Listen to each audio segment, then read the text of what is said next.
할렐루야. 네, 3일 저녁 참 잘 나오셨습니다.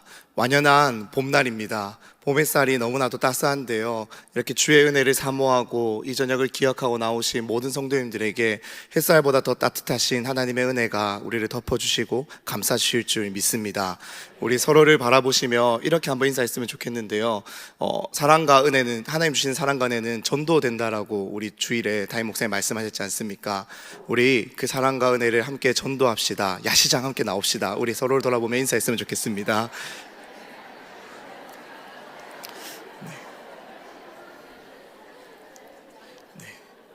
아마 많은 음식들을 직접 준비하고 계신 분들도 계실 텐데요. 많은 게 준비되어 있습니다. 꼭 자리를 채워주시고 찾아주시고 또 많이들 데려와 주셔서 우리 예수님을 따라 세상 속으로 두 번째 프로젝트 범어순 야시장이 정말로 주님이 기뻐하시는 귀한 시간 될 수 있도록 남은 시간 함께 기도해 주시며 함께 기대해 주시기를 간절히 소망합니다. 우리나라의 대표적인 이 스타 강사이자 이 소통 전문가로 잘 알려진 김창옥 교수님이라는 분이 있습니다. 예전에 그분이 이 세상을 바꾸는 시간 15분이라는 이 유튜브 채널에서 강연한 것을 들은 적이 있었는데요. 바로 열정, 권태, 그리고 성숙이라는 제목의 강연이었습니다. 강연의 내용을 잠시 제가 소개하자면 이렇습니다. 인생은 3단계를 지나간다라고 합니다. 바로 열정기와 이 권태기와 성숙기를 지나간다라고 하는데요. 이러한 인생을 살아가는 많은 사람들이 쉽게 착각을 하는 것이 무엇이냐면 그것은 바로 지금 내가 누리고 있는 이 기쁨과 즐거움이 영원할 것이다 라는 착각입니다. 바로 이때가 우리에게서 열정이 넘치는 시기인데요. 이 열정이 넘치는 시기에는 잠을 자는 것도 아깝고요, 밥을 먹는 시간도 아깝습니다. 나가서 더 열심히 일을 하고 싶고 사람을 더 만나고 싶고 지금 내게 넘쳐 끓어오르는 이 열정과 힘으로 무엇이든 이룰 수 있을 것만 같고 성취할 수 있을 것만 같은 그러한 때가 바로 이 열정기다라는 겁니다. 하지만 이내 곧 우리 인생은 아무것도 하고 싶지 않고 다 내려놓고 싶고 무엇을 해도 재밌지가 않은, 요즘 친구들의 말로 빌려서 표현하자면 노잼 시기가 찾아온다라는 거예요. 그렇게 내게 재미있었고 의미도 있었고 이 사람들과 만나도 이 잠을 자지 않아도 피곤치가 않고 밥을 먹지 않아도 배가 부르던 그런 넘치던 열정이 다 식어버리면요, 모든 것이 재미가 없는 그러한 시기가 찾아오게 된다라는 말입니다. 직장인들에게 있어서는 입사한 지 한 3년 정도가 지나면 어김없이 퇴사 또는 이직의 유혹이 찾아온다라고 합니다. 열정이 식어버리니까 지금 내가 하고 있는 이 일에 대해서 더 이상의 의미를 찾지 못하고 재미를 찾지 못하고 그러한 시기가 찾아오게 됨으로써 우리는 권태기에 빠지게 된다라는 겁니다. 이 권태라는 것은 전에는 내게 있어서 너무나도 가치가 있고 의미가 있었던 것인데 지금 내 삶에는 이전만큼의 가치와 재미와 의미를 느끼지 못하는 그러한 상태를 의미한다라고 합니다. 따라서 이 권태를 남들보다 심하게 앓는 사람은요, 그만큼 열정이 강했다라고 할 수가 있습니다. 이 불타는 열정만큼이나 내가 그렇게 열심히 했었던 그 열정만큼 내가 했던 일에 결과가 따라오지 않을 때, 또 바뀌지 않는 그러한 상황들, 변하지 않는 그러한 상황들을 바라보면서 무기력함을 느낄 때, 또 쉼없이 달려와서 수없이 많은 성과들을 이루어냈지만 내가 언제까지 이렇게 달려가면서 이러한 성과를 동일하게 낼 수 있을까 하는 그러한 생각이 우리 가운데 찾아올 때 우리는 압박감으로도 또 무기력함으로도 우리의 마음을 가득 채웠던 그 열정이 식어버릴 수 있게 된다라는 겁니다. 언제까지 내가 이렇게 유지할 수 있을까 하는 마음에 지쳐버리는 것입니다. 그래서 지금 내가 하고 있는 이 모든 일에 재미도 느끼지 못하고 흥미도 느끼지 못하고 열정도 느끼지 못하고 무기력함만을 느끼게 되는 그러한 시기가 바로 이 권태기입니다. 그래서 이러한 권태기를 어떻게 보내느냐에 따라서, 이러한 권태기를 우리가 어떻게 극복하느냐에 따라서 어떠한 사람은 권태감으로 인해서 우울에 빠지기도 하고요, 어떠한 사람은 반면에 이 권태를 넘어서서 인생의 진정한 성숙기를 맞이하게 된다라고 합니다. 즉 영원할 것 같은 이 열정으로 짜릿한 순간이 아니라 또 영원할 것 같은 이 권태 때문에 그렇게 무기력함 가운데 내가 주저앉아 있는 것이 아니라 진짜 살아가야 할 삶의 목적과 방향과 정체성을 깨닫게 되는 그러한 인생의 성숙이 찾아오게 된다라는 겁니다. 그렇다면 무엇이 우리의 인생을 이토록 진정으로 성숙하게 만들 수가 있을까요? 오늘 우리가 함께 살펴보고자 하는 이 도마의 이야기를 통해서 우리 인생의 진정한 성숙을 가져다 주는 것이 무엇인지를 함께 살펴보기를 원합니다. 예수님의 12제자 중에 한 사람으로 이 쌍둥이라는 뜻의 이름에 이 디두모라고도 불리기도 했던 도마는요, 어떻게 예수님의 제자가 되었는지에 대해서는 이 복음서의 기록에 남아있지 않기 때문에 우리가 자세히 알 수는 없지만 복음서 곳곳에서는 예수님을 향한 그의 열정을 우리가 발견할 수 있게 됩니다. 예수님께서 이 죽은 나사로를 살리기 위해서 베다니로 가고자 했을 때 다른 모든 제자들은 베다니로 가고자 하는 예수님을 말렸지만 이 도마만큼은 달랐습니다. 요한복음 11장 16절 말씀에 보면은요, 디두모라고도 하는 도마는 다른 제자들에게 말하되 우리도 주와 함께 죽으러 가자 하니라. 우리도 주와 함께 죽으러 가자. 주님이 가시는 곳이라면 그곳이 사지라고 할지라도, 그곳이 어떠한 어려움과 위험이 있다 할지라도 주님이 가시는 곳이라면 같이 가겠다라는 이 도마의 마음에서 우리는 어떠한 제자들에게서도 느낄 수 없는 열정을, 주님을 향한 뜨거운 열정을 볼 수 있게 됩니다. 그리고 이러한 뜨거운 열정만큼 그는 주님을 향한 자신의 감정을 솔직하게 표현할 수 있는 그러한 성격을 가진 사람이었습니다. 주님이 자신이 걸어가는 이 십자가의 길에 대하여서 제자들에게 말씀하시며 너희는 내가 걸어가는 이 길을 알지 못하냐라고 물었을 때 다른 제자들이 아무도 대답하지 못할 때 도마만큼은 이렇게 대답을 했다라는 겁니다. 요한복음 14장 5절 말씀을 제가 읽어드리겠습니다. 도마가 이르되 주여 주께서 어디로 가시는지 우리가 알지 못하거늘 그 길을 어찌 알겠사옵니까? 주님이 이 땅에 오셔서 걸어가는 그 길을, 그 십자가의 길을 무엇인지, 그 의미가 무엇인지 내가 도통 알지 못하는데 어찌 우리가 그 길을 따라 걸어갈 수가 있겠습니까? 라는 이 도마의 대답 속에서 우리는 이 주님을 향한 열정과 또 주님을 향한 솔직함으로 이 도마는 주님을 그렇게 따르는 자였다라는 것을 짐작해 볼 수 있게 됩니다. 그런데요, 이러한 도마의 열정이, 이러한 도마의 열심이 한순간에 무너지고 한순간에 깨어져 버리는 그러한 사건이 발생하게 됩니다. 그것이 무엇입니까? 그것은 바로 그가 온 열정을 다해서 따르던, 이 의지하던, 믿었던 이 주님이 십자가에 달려 죽게 되어 버리신 겁니다. 주님께서는 자신의 기대와는 달리 너무나도 무기력하게 십자가에 달려 죽으셨습니다. 이 십자가의 사건이 주님을 향한 도마의 뜨거운 열정을 한순간에 이 차디찬 권태로 빠뜨려 버립니다. 그래서요, 그 권태감에 빠져버린 도마는 이렇게 반응을 합니다. 요한복음 20장 24절 말씀에서는 이렇게 보여줍니다. 12제자 중에 하나로서 디두모라 불리는 도마는 예수께서 오셨을 때에 함께 있지 아니한지라. 주님이 십자가에 달려 죽으시고 장사되신 것을 확인했던 도마는 다른 제자들과 함께 하지 않습니다. 공동체 가운데 머물러 있지 않는다라는 거예요. 그곳을 떠나버립니다. 자신의 생각과는 너무나도 다른 일이 벌어지자, 그래서 나의 이성으로는 이해할 수 없는, 이러한 납득할 수 없는 상황이 벌어지자 그는 홀로 그 자리에서 일어나서 그 자리를 떠나버린 것입니다.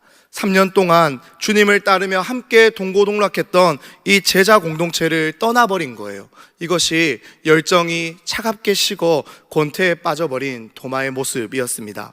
그렇다면 이 권태에 빠진 도마가 함께하던 공동체를 떠나게 되자 그가 맞닥뜨리게 된 결과가 무엇입니까? 그것은 바로 약속하신 대로, 말씀하신 대로 사흘 만에 부활하신 주님을 만나지 못하게 된 것이었습니다.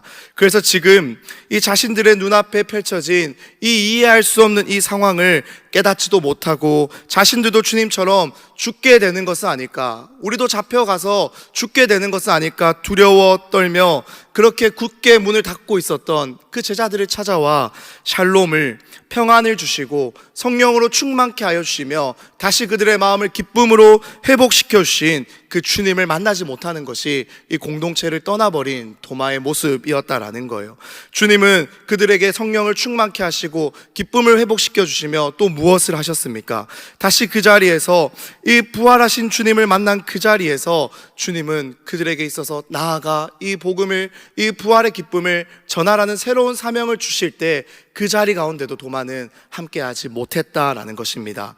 그래서 그는 주님을 향한 열정이 식어버리고 권태감에 빠져버려서 다른 제자들이 우리 주님이 다시 살아나셨다라고 약속하신 대로, 말씀하신 대로 다시 살아나셨다라고 아무리 전하여도 그것을 믿지 못하고 받아들이지 못하는 그러한 모습을 우리들에게 보여줍니다. 그렇다면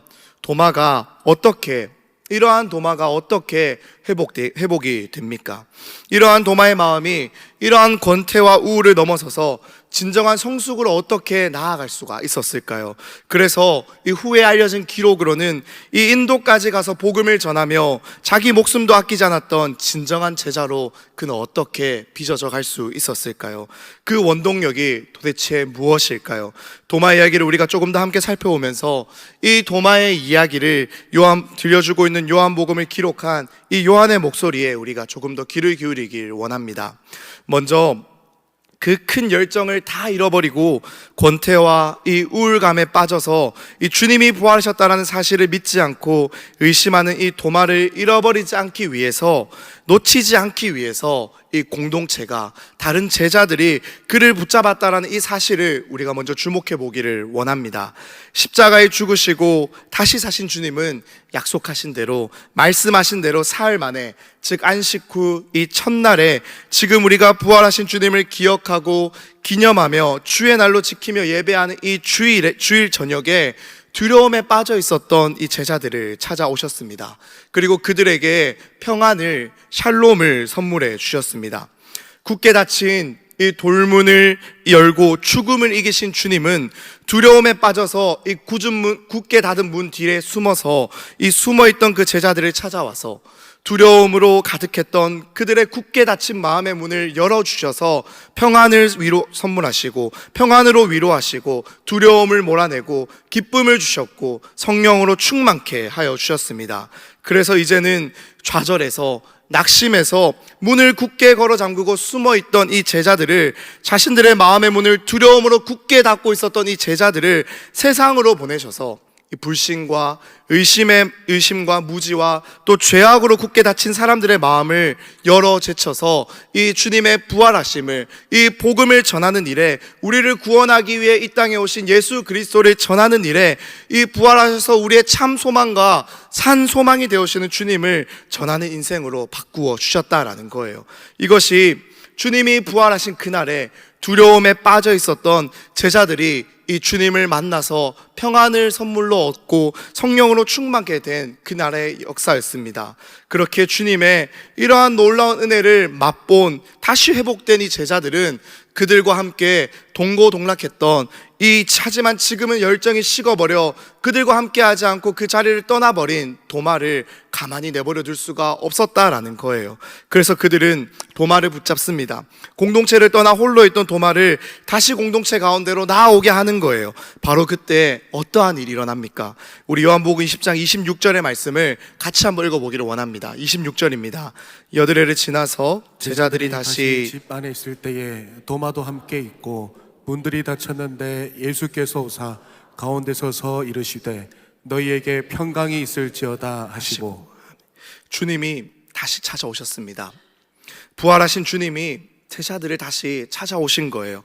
제자들이 모인 곳에 주님께서 친히 찾아오셔서 제자들을, 그리고 무엇보다 도마를 만나 주시는 것입니다. 여기서 헬라어로 이 여드레라는 이 표현은 문자적으로 8일을 의미하는 것이 맞습니다. 하지만 여기에서는 이 날을 셀 때 당일을 포함하는 이 유대인들의 관습이 반영되어 있다는 것을 우리가 알아야 합니다. 그렇기에 이 여드레가 지났다라는 것은 제자들이 도마와 함께 다시 집안에 모여있는 이 날은 주님이 부활하신 주일에서 정확하게 다시 일주일이 지난 또다시 주일이 되었다라는 것을 의미하는 거예요. 사랑하는 여러분, 이것이 우리에게 무엇을 깨닫게 합니까? 부활하신 주님은 이 사망 권세를 이기시고 당신을 믿고 당신을 의지하고 당신을 바라는 자들이 모인 곳에 무엇보다 함께 모여서 주님 오시기를 기다리며 주님이 행하신 일을 함께 듣고 나누고 소망하는 그 자리에, 그 시간에 반드시 찾아오신다라는 거예요. 그래서요, 주님은 의심과 불신으로 가득 찬 이 인생들을 만나 주십니다. 그들에게 이 당신의 살아계심을, 지금도 살아계셔서 생생하게 내가 역사하고 있다라는 것을 보여주신다라는 거예요. 주님은 약속하신 말씀대로 지금도 살아계셔서 우리의 삶 가운데 함께 하시며 승리하신 분이다라는 것을 주님을 간절히 사모하는 자들의 모임 가운데 임하여 주심으로 낙심하고 좌절한 인생들을 친히 위로하여 주십니다. 그렇게 우리는 이 히브리서의 기자의 권면을 반드시 기억하고 또한 순종해야 될 줄로 믿습니다. 우리 함께 히브리서 10장 23절에서 25절까지의 말씀도 화면을 보시며 함께 읽어보기를 원합니다.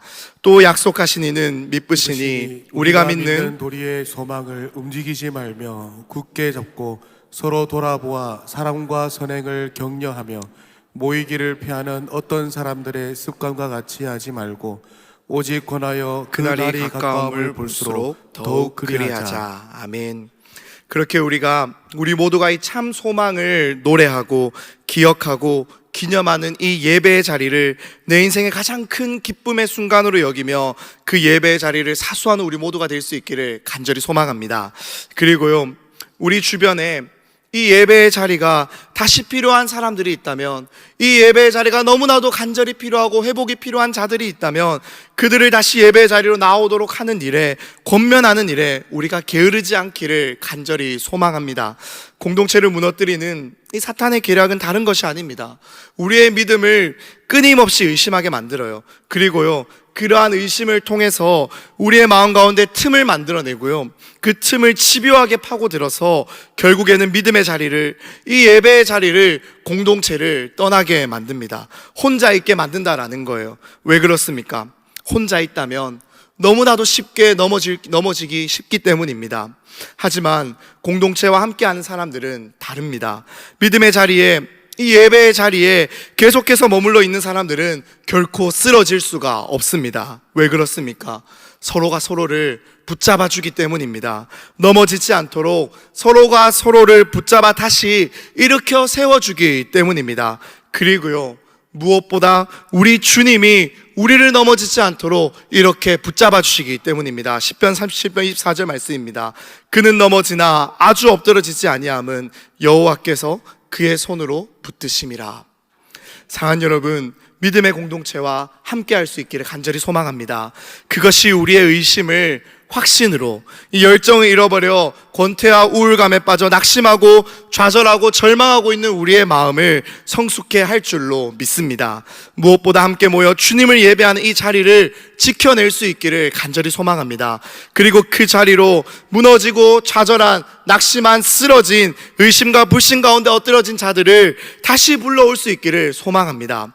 그래서 지금도 살아계셔서 우리의 유일한 산 소망이 되시고 참된 소망이 되시는 부활하신 주님의 그 크신 능력으로 우리의 마음에 진정한 평안과 소망을 선물해 주시는, 성령으로 충만케 해주시는 이 놀라운 은혜로 회복시켜 주실 것을 믿으며 우리가 이 자리를 함께 나와 서로를 세워가며 주님 주실 그 은혜 가운데 함께 지어져가는 몸된 교회 될 수 있기를 우리 주님의 이름으로 간절히 축원합니다. 이렇게 도마는 공동체를 통하여서, 이 공동체가 모인 그 자리를 통해서 부활하신 주님을 다시 만나게 되었습니다.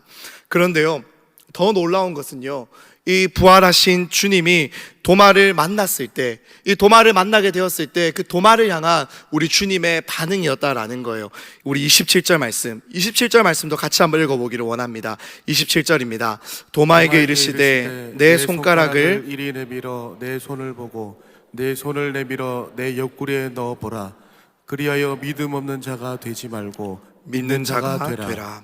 사실 도마는 이 앞서 부활하신 주님을 만나서 이 마음의 두려움이 걷어지고 평강으로 또 성령으로 충만한 다른 제자들에서 공동체로 나아왔지만 그의 마음 가운데는 여전히 의심이 가득했습니다. 이 제자들이 붙잡으니까 어쩔 수 없이 이 자리 가운데 나와 있긴 하지만 그의 마음 가운데는 여전히 이 부활하신 주님에 대한 확신이 없는 채 의심으로 가득해 있었다라는 거예요.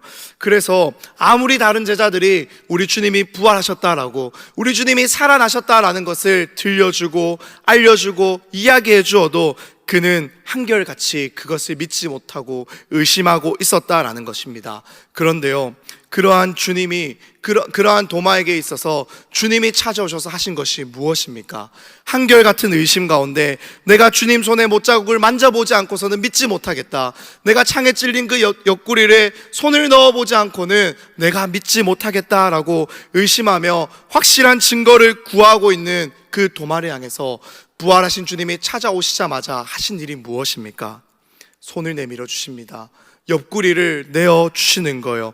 그래서 네가 의심한 대로, 네가 말했던 그대로 내 못 박힌 손을 만져보라고, 내 창에 찔린 옆구리를 손을 넣어보라고. 그래서 더는 의심하는 자가 되지 말고, 더는 믿지 못하는 자가 되지 말고 믿는 자가 되어라 라고 주님은 도마에게 말씀하여 주신다라는 거예요. 저는 이 부분을 읽고 묵상을 하면서요, 우리 주님이 두 번째로 이 제자들이 모여있는 이 자리에 찾아오신 이유는 순전히 바로 이 도마 한 명 때문이었구나라는 사실을 깨닫게 되었습니다.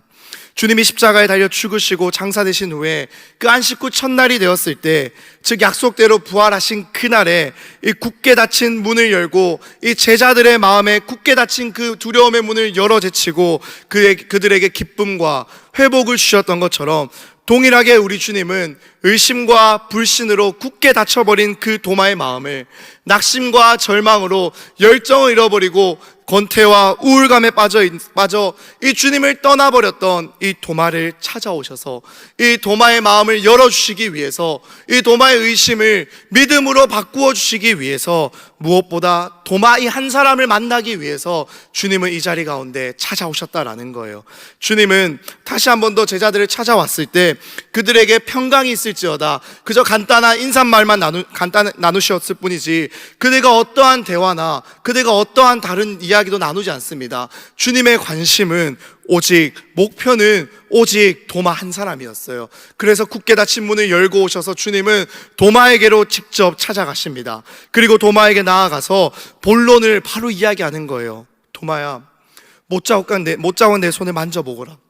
창에 찔린 내 옆구리에 손을 넣어보거라. 그래도 괜찮으니까, 만져봐도 좋고 넣어봐도 좋으니까 네가 그렇게 해서라도 나를 믿을 수 있고 마음이 회복될 수 있다면 그렇게 해도 좋으니까, 네 의심이 거쳐질 수 있다면 그렇게 하거라. 그래서 더는 믿음 없는 자가 되지 말고 믿는 자가 되어라. 이것이 두 번째로 이 제자들을 찾아오셔서, 아니 도마를 찾아오셔서 말씀하신 예수님의 말씀이었다라는 거예요. 우리 주님이 너무나도 인격적이시지 않습니까? 우리 주님이 너무나도 따스하지 않으십니까? 우리 주님은 이 의심하는 도마를 향해서 그 어떠한 꾸중도 질책도 하지 않으십니다. 왜 의심하였냐고, 내가 그토록 너에게 말하지 않았냐, 너는 그토록 나를 따라다니면서 도대체 무엇을 깨달은 거냐고, 무엇을 알았던 거냐고, 왜 공동체를 떠나서 믿지 못하는 자가 되었냐, 왜 네 마음 가운데는 의심으로 가득하였냐라고 우리 주님은 도마를 질책하거나 꾸중하지 않으십니다. 오히려 그 반대로 주님은 도마의 마음에 의심이 거쳐질 수 있도록, 그래서 낙심하고 좌절하여 이 권태와 우울감에 빠져버린 그의 마음이 다시금 회복될 수 있도록 친히 못 박히신 손을 내어주시고 창에 찔린 옆구리를 내어주신 거예요. 그래서 주님은 우리를 너무나도 사랑하셔서 친히 자신의 몸에 새기신 그 사랑의 흔적을 통해서 그 도마의 마음이, 의심으로 가득 찼던 도마의 마음이 회복되게 하십니다. 그러한 주님을 만나게 되었을 때, 이 못 박히신 손을 보고 창에 찔린 옆구리를 보게 되었을 때, 그때서야 도마 입에서 진정으로 터져 나오는 고백이 무엇입니까? 도마가 대답하여 이르되 나의 주님이시요 나의 하나님이십니다. 주님, 당신은 정말로 나의 주님이십니다. 당신은 살아계신 나의 하나님이십니다. 의심과 불신으로 좌절하고 낭망하여서 그 누구보다도 주를 향한 열정이 뜨거웠지만 이 심한 권태와 우울감에 빠져버려서 믿음도 저버리고 공동체도 저버렸던 도마는 성경에 기록된 그 어떠한 인물보다도 뜨거운 이 고백으로 다시금 주님을 향한 믿음과 사랑을 회복하게 되는 것을 우리가 살펴보게 됩니다. 이러한 도마의 고백에 이어서 우리 주님은, 그리고 이 요한복음을 기록한 사도 요한은 이 요한복음을 마무리하면서 이 책을 기록한 목적이 무엇인지를 도마에게, 그리고 그것을 읽고 있는 우리들에게 이렇게 들려줍니다. 우리 29절에서 31절의 세 절의 말씀도 한번 함께 합독하기를 원합니다. 29절입니다. 예수께서 이르시되 너는 나를 본고로 믿느냐? 보지 못하고 믿는 자들은 복되도다 하시니라. 예수께서 제자들 앞에서 이 책에 기록되지 아니한 다른 표적도 많이 행하였으나 오직 이것을 기록함은 너희로 예수께서 하나님의 아들 그리스도이심을 믿게 하려 함이요 또 너희로 믿고 그 이름을 힘입어 생명을 얻게 하려 함이니라. 아멘. 우리 주님이 도마에게 하신 이 말씀, 보지 못하고 믿는 자들은 더 복되도다라는 이 말은 결코 도마를 질책하기 위함이 아닙니다. 오히려 주님은 이후로 이 복음을 전해 듣고 주님을 보지 못하고 믿어야 하는 모든 사람들을 향해서 그들의 믿음을 귀하게 여기며 지금 축복하고 계시는 거예요. 그래서 사도 요한은 앞으로 이 부활하신 주님, 하지만 다시 오시기 전까지 이 승천하셔서 하나님 보좌 우편에 앉아 계실 그 주님을 자신들과 같이 두 눈으로는 보지 못하고 직접 만지지는 못하지만, 자신들과 같이 함께 식사하며 대화하며 교제하지는 못하지만, 그럼에도 이 복음을 듣고 난 이후에 믿을 이후의 모든 성도들을 위해서 이 복음서를 기록했다라고 그는 이야기합니다. 사도 요한은 이 기록된 복음서의 말씀을 통해서 예수 그리스도가 하나님의 아들이시요 우리를 구원하기 위해 이 땅에 오신 죄인된 우리를 대신해서 우리의 모든 죄의 빛을 대신 지시고 십자가에서 흘리신 그 보혈로 다 갚아주시고 속량하여 주셔서 죽음을 이기시고 다시 살아나셔서 나의 참된 우리의 산 소망이 되심을 믿게 하기 위해서 우리로 하여금 생명을 얻되 그 생명을 더 풍성히 얻도록 하기 위해서 이 책을 내가 지금 기록했다라고 밝히고 있는 것입니다. 그래서요, 이렇게 기록된 주님의 말씀으로 살아계신 하나님을, 우리의 구원자 예수 그리스도를 보지 못하였지만 사랑하고 믿게 된 자들을 향해서 베드로 또한 이렇게 축복하고 있는 것입니다. 베드로전서 1장 8절에서 9절 말씀입니다. 예수를 너희가 보지 못하였으나 사랑하는도다. 이제도 보지 못하나 믿고 말할 수 없는 영광스러운 즐거움으로 기뻐하니 믿음의 결국 곧 영혼의 구원을 받음이라. 믿음의 결국 곧 영혼의 구원을 받음이라. 이렇게 도마는 공동체를 통해서 부활하신 주님을 만나게 되었습니다. 우리를 향한 사랑이 가득하신, 그리고 누구보다 인격적이시고 따뜻하신 주님의 이 맞춤의 은혜 덕분에 도마는 자신의 마음을 굳게 닫게 만든 이 의심과 불신에서 벗어나서 권태와 우울을 이겨내서 믿음의 성숙으로 또 진정한 제자로 거듭날 수 있게 되었습니다. 참 많은 사람들이 도마를 향해서 의심 많은 도마라고 부릅니다. 하지만 저는 그렇게 생각하지 않습니다. 도마의 의심과 도마의 이러한 불신은 너무나도 당연한 반응입니다. 오히려 의심하지 않고 궁금해하지 않는 것이 더 이상합니다. 어쩌면 도마는 주님을 향한 그 누구보다 열정이 뜨거웠기 때문에 그 어떠한 제자들보다 그 아픔을 심하게 알았던 것 뿐입니다. 뜨거웠던 열정으로 오히려 그는 다른 제자들보다 더 권태감을 깊게 느꼈을 뿐이지 결코 주님을 믿지 않아서, 주님을 떠나기 위해서, 주님의 그 존재 자체를 부인하기 위해서 의심한 것이 아니다라는 거예요. 그렇게 주님은 이 도마의 이야기를 요한을 통해서 기록하게 하셨고요, 오히려 이 이야기를 통해서 주를 보지 못하지만 믿어야 하는 우리들을 향해서 오히려 도마처럼 주님을 보고 만지고 듣기를 너희가 날마다 간절히 구할 것을 원하고 계십니다. 그래서 사도 요한은 그러한 주님의 마음을 담아서 그의 또 다른 서신인 이 요한 1서를 통해서 우리에게 이렇게 이야기하고 있습니다. 요한 1서 1장 1절에서 4절까지의 말씀 우리 한번 함께 읽어보기를 원합니다. 1절입니다. 태초부터 있는 생명의 말씀에 관하여는 우리가 들은 바요 눈으로 본 바요 자세히 보고 우리의 손으로 만진 바라. 이 생명이 나타내신 바 된지라. 이 영원한 생명을 우리가 보았고 증언하여 너희에게 전하노니 이는 아버지와 함께 계시다가 우리에게 나타내신 바 된 이시니라.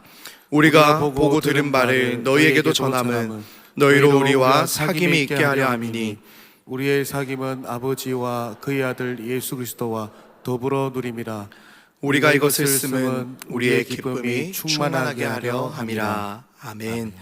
태초부터 있었던 그 생명의 말씀이, 그 말씀이 육신이 되어서 이 땅에 오셨고, 육신이 되신 말씀과 함께 이 땅에서 함께 먹고 마시고 교제하며 직접 보고 들었던 이 사도 요한은 이후 주님을 직접 보지는 못하지만 이 말씀을 전해 듣는 자들이 그래서 이 말씀을 통해서 날마다 부활하신 주님을 보고 듣고 만지고 묵상함으로 정말로 나의 주님이 맞는지, 정말로 나의 하나님이 맞는지를 날마다 들여다보라고 이 말씀을 기록했다라고 이야기하고 있습니다. 그래서 주님을 보았든 보지 못하였든 주님을 사랑하고 주님을 믿게 된 모든 자들이 이 말씀을 통해서 드러나신 주님을 알고 그 주님 안에서 사귐이 있도록 날마다 영원토록 구원의 은혜를 예수 그리스도 안에서 함께 더불어 누리기 위해서 이 생명의 기쁨이 충만하게 하도록 하기 위해서 이 생명의 말씀을 내가 기록하여 너희들에게 들려주고 있다라고 우리들에게 말하고 있습니다. 사랑하는 여러분, 그렇게 우리가 이 책이 기록된 이 목적을 기억하면 이 태초부터 있었던 이 생명의 말씀, 육신이 되셨던 그 말씀, 지금도 우리 곁에 이렇게 버젓이 살아있고 운동력 있는 이 생명의 말씀을 날마다 펴서만 들여다보고 또 만져도 보고 귀를 기울이고 부지런히 연구하고 또 묵상함으로써 생명을 얻되 더 풍성히 얻는 자들이 될 수 있기를 간절히 소망합니다. 그래서요, 주님이 어디에 살아계시느냐라고 하면서 의심하며 이 굳게 닫혀있는 많은 이들의 마음의 문을 여는 살아있는 증거가 바로 여기에 모인 우리 모두가 될 수 있기를 간절히 소망합니다. 굳게 닫힌 말씀을 날마다 여러분의 일상 가운데서 활짝 열어 펼쳐주시기를 원합니다. 그래서 지금도 살아있어서 때로는 짙게 두리운 우리의 의심과 불신도 능히 걷어낼 힘과 능력이 있는 이 살아있는 하나님의 말씀을 날마다 만지고 보고 듣고 씹고 뜯고 맛보심으로써 날마다 살아계신 하나님을 더욱 확신하는 은혜로 충만하여질 수 있기를 우리 주님의 이름으로 간절히 축원합니다. 그리하여서 우리의 모든 여생이 우리가 날마다 만질 수 있는 이 말씀의 은혜로 성숙되어져 가는 그러한 은혜가 끊어지지 않게 되기를 우리 주님의 이름으로 간절히 축원합니다. 이 말씀을 마무리하겠습니다. 우리 말씀을 마무리하며 함께 기도하기를 원하는데요, 들은 말씀을 기억하시며 함께 잠시 한번 기도했으면 좋겠습니다. 우리 한번 기도하실 때 하나님, 날마다 우리에게 이 생명의 말씀의 능력을 맛보게 하여 주시옵소서. 날마다 우리가 보고 듣고 만질 수 있는 이 생명의 말씀을 가까이 하게 하여 주셔서 우리의 믿음이 더욱더 성숙으로 이어져가는 놀라운 은혜를 허락하여 달라고 우리 시간 들은 말씀을 기억하며 우리 함께 기도하며 나아가길 원합니다. 기도하겠습니다. 하나님 아버지 감사합니다. 오늘도 이 시간 우리에게 귀한 하나님의 말씀을